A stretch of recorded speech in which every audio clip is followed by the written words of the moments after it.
ఈరోజు మనము సోరకాయ పచ్చడి ఎలాగో చేయడం నేర్చుకుందాం. సోరకాయ పచ్చడి చేయడానికి ముందు సోరకాయ కావాలి అనడం చాలా తప్పు. ఎందుకంటే సోరకాయ దొరుకుతుంది, కానీ సోరకాయను కట్ చేయడానికి కావాల్సిన వ్యక్తి మొదలు ఇంపార్టెంట్. కాబట్టి మనం సోరకాయ కట్ చేసే వ్యక్తి తీసుకురావాలి. సోరకాయ కట్ చేసే వ్యక్తి ఎవరు మీ ఇంట్లో అంటే, మీరు ఒకవేళ పిల్లలైతే మీ డాడీ, ఒకవేళ మీరు మీ భార్య అయితే మీ భర్త. సో భర్తను ఈ కట్ చేయడానికి వాడండి. సరే, ఈ సోరకాయ పచ్చడిని ఎలా చేయాలి అంటే ఇప్పుడు చూద్దాం. ఏం లేదు, మీరు ఒక బాణి తీసుకోండి. ఆ బాణీలో అంటే ఏంటి, ఒక మూకుడు అనమాట.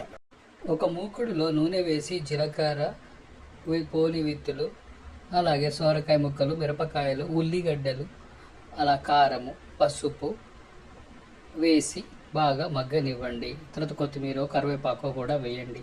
వేసి మగ్గిన తర్వాత అది మీ వారికి గ్రైండర్ చేయమని ఇవ్వండి. మీరు ఎటువంటి పరిస్థితుల్లో కూడా గ్రైండింగ్ మీరు చేయకూడదు, మీ హస్బెండ్కే ఇవ్వాలి. ఎందుకంటే గ్రైండ్ చేస్తున్నప్పుడు తన శక్తినంతా ఉపయోగించి గ్రైండ్ చేస్తాడు, కాబట్టి అది చాలా మంచిగా స్మూత్గా వస్తుంది. వచ్చిన స్మూత్ చట్నీని మీరు పోపు వేయండి. పోపు వేసేటప్పుడు కూడా దూరం నుంచి వేయండి, ఎందుకంటే వాటి నుంచి చిల్లుతాయి, కాబట్టి మళ్ళీ ప్రాబ్లం అవుతుంది. మీ హస్బెండ్ని ముందు పెట్టి మీరు చేయండి.